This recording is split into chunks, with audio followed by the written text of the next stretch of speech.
السلام علیکم بسم اللہ الرحمن الرحیم الحمد للہ وحدہ والصلاة والسلام علی من لا نبی بعدہ اما بعد۔ محترم سامعین، آج کے ہمارے درس کا عنوان ہے پاک لوگ، اور ساتھ ہی خباثت یعنی گندگی اور گندے لوگوں کا بھی تذکرہ کیا جائے گا۔ اللہ تعالی ہم سب کو کہنے سننے سے زیادہ عمل کی توفیق نصیب فرمائے۔ محترم سامعین، اسلام پاکیزگی کا مذہب ہے۔ اس نے ہر شعبے میں پاکیزگی کا حکم دیا ہے۔ عقائد و اعمال کے علاوہ ذریعہ معاش کے بھی پاک ہونے پر بڑا زور دیا ہے۔ قرآن کریم میں متعدد مقامات پر اللہ تعالی نے اکل طیب یعنی کھانا پاک ہونے کا ذکر فرمایا ہے۔ سورۃ البقرہ کی آیت نمبر 172 میں ہے، اے ایمان والو، ان پاکیزہ چیزوں میں سے کھاؤ جو ہم نے تمہیں دی ہیں، اور اللہ کا شکر ادا کرو اگر تم اس کی عبادت کرتے ہو۔ سورۃ المؤمنون کی آیت نمبر 51 میں ہے، اے رسولو، پاکیزہ چیزوں میں سے کھاؤ اور نیک عمل کرو، بے شک میں جانتا ہوں جو کچھ تم کرتے ہو۔ اسی طرح جب اللہ تعالیٰ نے اپنی راہ میں خرچ کرنے کا حکم دیا تو وہاں بھی یہ قید لگا دی کہ مال پاک ہونا چاہیے۔ سورۃ البقرہ کی آیت نمبر 267 میں ہے، اے ایمان والو، خرچ کرو ان پاکیزہ چیزوں میں سے جو تم کماؤ اور اس میں سے جو ہم نے تمہارے لیے زمین سے نکالا ہے۔ محترم سامعین، احادیث میں بھی پاکیزہ روزی کی ترغیب دی گئی ہے، اور یہ بھی بتا دیا گیا ہے کہ جس شخص کا ذریعہ معاش حرام اور ناجائز ہوگا اس کی دعا قبول نہیں ہوگی۔ حضرت ابو ہریرہ رضی اللہ عنہ سے روایت ہے کہ رسول اللہ صلی اللہ علیہ وسلم نے فرمایا، اے لوگو، بے شک اللہ پاک ہے اور وہ صرف پاک ہی قبول کرتا ہے۔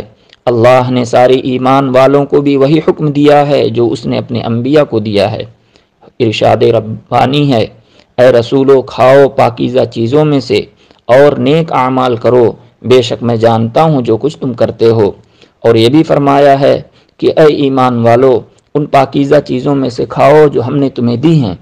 اس کے بعد آپ صلی اللہ علیہ وسلم نے ایک ایسے شخص کا ذکر کیا جو طویل سفر طے کر کے لمبا سفر طے کر کے آتا ہے، پرا گندا بال ہے، آسمان کی طرف ہاتھ اٹھا اٹھا کر کہتا ہے یا رب یا رب، لیکن اس کا کھانا حرام ہے، پینا حرام ہے، لباس حرام ہے، اس کے جسم کو حرام سے غذا دی گئی ہے، اس کی دعا کہاں قبول ہوگی؟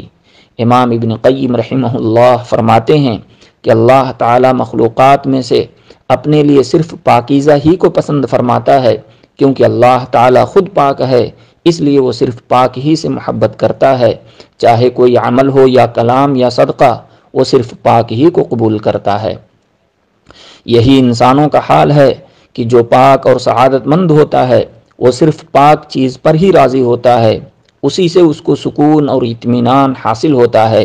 اس کی زبان سے ایسا پاکیزہ کلام صادر ہوتا ہے جو بارگاہ الہی میں شرف باریابی پاتا ہے۔ ایسے شخص کو فحش گفتگو، جھوٹ، غیبت، چغلی، بہتان اور ہر خبیث اور گندے کلام سے شدید نفرت ہوتی ہے۔ وہ صرف ایسے اعمال کی طرف مائل ہوتا ہے جنہیں شریعت، عقل اور فطرت اچھا قرار دیتے ہیں۔ مثال کے طور پر وہ ایک اللہ کی عبادت کرتا ہے، اس کے ساتھ کسی کو شریک نہیں ٹھہراتا، اس کی رضا کو اپنی خواہش پر ترجیح دیتا ہے، اس کی رضا حاصل کرنے کے لیے اپنی پوری طاقت لگا دیتا ہے، اس کی مخلوق کے ساتھ اچھا سلوک کرتا ہے، انہیں تکلیف نہیں دیتا، ان کی عزت و آبرو سے نہیں کھیلتا، ان کی اچھائیوں کو پھیلاتا ہے اور ان کی برائیوں اور کمزوریوں کو چھپاتا ہے۔ اس کے اخلاق بھی اعلیٰ اور پاکیزہ ہوتے ہیں، مثلا حلم و وقار، صبر و شکر، صدق و وفا، تواضع اور رحم دلی، رحمت و سکینت، عفت و طہارت، جود و سخا، شجاعت اور استغنا، محبت اور مروت، اور خورد و نوش کے لیے حلال اور پاک چیزوں کو پسند کرتا ہے۔ وہ دوستی بھی ایسوں سے لگاتا ہے جو صاف ستھرے ہوتے ہیں، وہ رشتہ بھی وہیں کرتا ہے جہاں کردار و عمل کی پاکیزگی ہوتی ہے۔ گویا وہ ہر اعتبار سے پاک ہوتا ہے، اس کی روح بھی پاک، بدن بھی پاک، اخلاق بھی پاک، عمل بھی پاک، کلام بھی پاک، کھانا بھی پاک، پینا بھی پاک، لباس بھی پاک، کلام بھی پاک، دوستی بھی پاک، آنا جانا بھی پاک، ٹھہرنا اور لوٹنا بھی پاک، یہ سعادت مند شخص ان لوگوں میں سے ہے جن کے بارے میں فرمان باری تعالی ہے، وہ لوگ جن کی جان فرشتے اس حال میں نکالتے ہیں کہ وہ پاک ہوتے ہیں، وہ ان سے کہتے ہیں کہ تم پر سلامتی ہو، تم جنت میں داخل ہو جاؤ ان اعمال کے بدلے جو تم کیا کرتے تھے۔ محترم سامعین، طیب اور پاک کی ضد خبیث ہے۔ جیسے طیب شخص، پاک شخص ہر شعبے میں، ہر چیز میں، ہر اعتبار سے پاکیزگی پسند ہوتا ہے، اسی طرح خبیث اور گندہ شخص کا ہمہ جہت اور ہمہ وقت میلان خباثت کی طرف، گندگیوں کی طرف ہوتا ہے۔ دل میں بھی خباثت، زبان پر بھی خباثت اور اعضاء سے بھی خباثت کے جراثیم پائے جاتے ہیں، لیکن وہ سچی توبہ کے ذریعہ ان جراثیم کو ختم کرنے اور گناہوں سے اپنے آپ کو پاک کرنے میں کامیاب ہو جاتے ہیں۔ جب وہ اللہ کے حضور پیش ہوتے ہیں تو ان پر خباثت اور نجاست کا کوئی اثر نہیں ہوتا۔ ان کے برعکس جو توبہ نہیں کر سکیں گے اور طہارت اور خباثت دونوں مادوں کے ساتھ آخری عدالت میں پیش ہوں گے، انہیں گندگی سے پاک کرنے کے لیے دوزخ میں ڈالا جائے گا تاکہ وہ جنت میں داخل ہونے کے قابل ہو سکیں، کیونکہ جنت میں کوئی بھی ناپاک شخص داخل نہیں ہو سکے گا۔ دوزخ میں انہیں اتنی ہی دیر رکھا جائے گا جتنی دیر میں ان کا خبث اور گندگی دور ہونے میں وقت لگے گا۔ چونکہ مشرک اور کافر کا عنصر بھی خبیث ہوتا ہے اور خباثت اس کے رگ و ریشہ میں رچی بسی ہوتی ہے، اس لیے وہ دوزخ میں رہنے کے باوجود خباثت سے پاک نہیں ہو سکے گا، چنانچہ وہ کبھی بھی جنت میں داخل ہونے کا حقدار نہیں ہوگا۔ جیسے کتے کو اگر سمندر میں ڈال کر کئی بار غسل دے دیا جائے تو بھی وہ پاک نہیں ہو سکتا، اسی طرح مشرک پاک نہیں ہو سکتا۔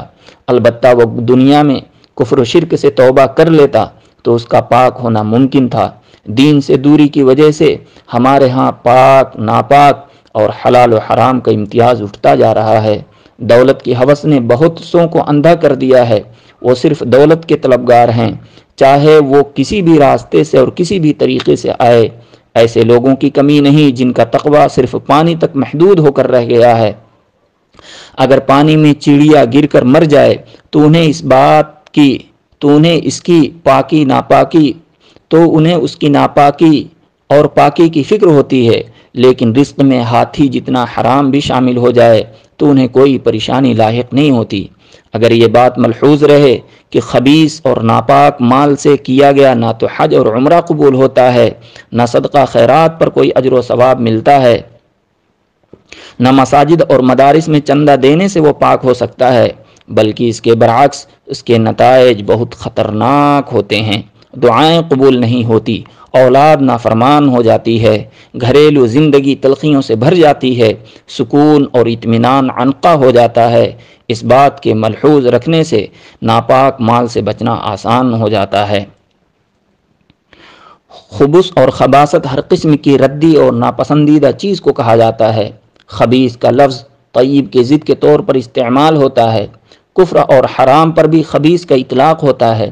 وہ دعا تو آپ سب کو یاد ہوگی جو بیت الخلاء میں داخل ہونے سے پہلے پڑھی جاتی ہے، اللہم انی اعوذ بک من الخبث والخبائث۔ اس دعا میں خبث سے مراد کفر اور خبائث سے مراد شیاطین ہیں۔ ایک حدیث میں نبی کریم صلی اللہ علیہ وسلم نے ہر خبث، گندی دوا کے استعمال سے منع فرما دیا ہے۔ دوا میں خباثت دو وجہ سے ہو سکتی ہے، ایک تو نجاست کی وجہ سے جو کہ حرام ہے، جیسے شراب، بول و براز یعنی پیشاب و پاخانہ اور ہر قسم کی نجاستیں۔ دوسری وجہ کسی دوا کو خبیث کہنے کی اس کا بدمزہ اور بد ذائقہ ہونا ہے۔ اس معنی کے اعتبار سے خبیث دوا کے استعمال سے منع کرنے کی وجہ یہ ہوگی کہ کڑوی، کسیلی اور بدمزہ دوا کا استعمال کرنا بعض طبیعتوں پر بڑا شاق گزرتا ہے، اس لیے لہسن اور پیاز کھا کر مسجد میں آنے سے منع فرمایا گیا ہے اور انہیں خبیث قرار دیا گیا ہے۔ ظاہر ہے کہ یہ دونوں پاک اور حلال ہیں، لیکن ان کی بدبو اور ذائقے کی وجہ سے انہیں خبیث کہا گیا ہے۔ قرآن کریم میں خبیث کا لفظ متعدد معانی میں استعمال ہوا ہے۔ نمبر 1، ردی اور برے کے معنی میں۔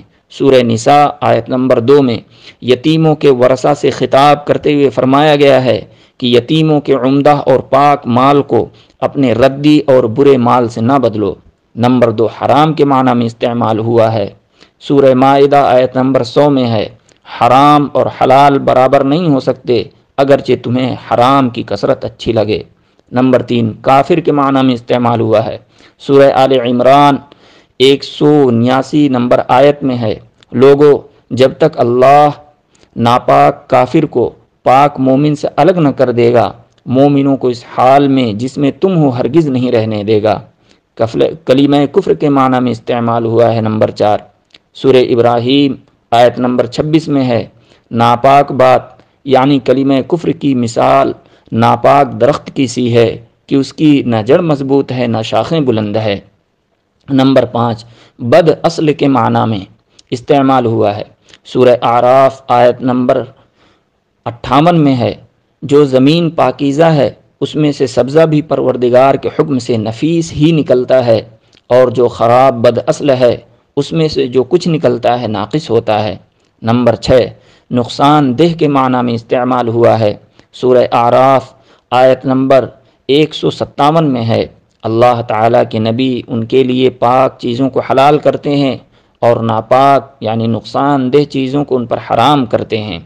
نبی کریم صلی اللہ علیہ وسلم نے بھی اپنی ارشادات میں خبیث کے لفظ کو مختلف معنی میں استعمال فرمایا ہے، لیکن زیادہ تر یہ لفظ گندگی، گناہ، حرام، فساد، خرابی اور میل کچیل کے معنی میں استعمال ہوا ہے۔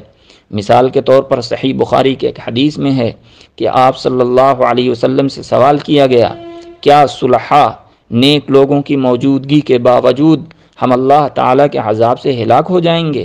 تو آپ صلی اللہ علیہ وسلم نے فرمایا، ہاں، جب خباثت عام ہو جائے گی۔ اس حدیث میں خباثت کا لفظ حرام، گندگی اور گناہ کے معنی میں آیا ہے۔ صحیح مسلم میں ہے کہ آپ صلی اللہ علیہ وسلم نے فرمایا، بخار کو گالی نہ دو کیونکہ یہ انسانوں کے گناہوں کا ازالہ کر دیتا ہے، جیسا کہ بھٹی لوہے کی خباثت یعنی میل کچیل کو دور کر دیتی ہے۔ محترم سامعین، اردو زبان میں خبیث، گندے، بدے باطن اور شریر انسان کو کہا جاتا ہے، اور ظاہر ہے کہ اسلامی تعلیمات کے اعتبار سے پلید اور بد باطن ہونا جہنمیوں کی صفت ہے، جنت میں ایسے لوگوں کے لیے کوئی جگہ نہیں۔ امام ابن قیم رحمہ اللہ فرماتے ہیں، جیسا کہ ہم نے پہلے بھی ذکر کیا، یہاں بھی اس کا ذکر کرنا فائدہ سے خالی نہ ہوگا۔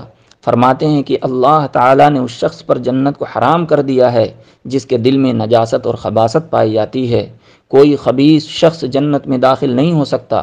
جس شخص کی فطرت میں خباثت پائی جاتی ہو جیسے کہ کافر ہے تو وہ کبھی بھی جنت میں داخل نہیں ہو سکتا، لیکن جس کے اندر عارضی طور پر خباثت ہو جیسے کہ گنہگار مسلمان، تو وہ اس خباثت سے پاک ہونے کے بعد جنت میں داخل ہونے کا حقدار ٹھہرے گا۔ پاک ہونے کی دو صورتیں ہیں، ایک تو یہ کہ وہ دنیا میں توبہ کر لے، دوسرے یہ کہ اسے پاک کرنے کے لیے کچھ عرصہ جہنم میں رکھا جائے، پھر بہشت یعنی جنت میں داخل کر دیا جائے۔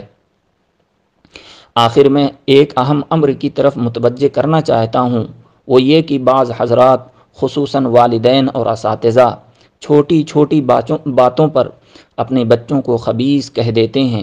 یہ عادت بہت بری ہے اور اسے جلد از جلد چھوڑ دینا چاہیے۔ اللہ تعالیٰ سے دعا ہے کہ اللہ تبارک و تعالیٰ ہم سب کو پاک لوگوں میں سے بنائے اور خبیث اور گندے لوگوں میں سے اللہ ہم سب کو نہ بنائے۔ اللہ تعالیٰ کہنے سننے زیادہ عمل کی توفیق نصیب فرمائے۔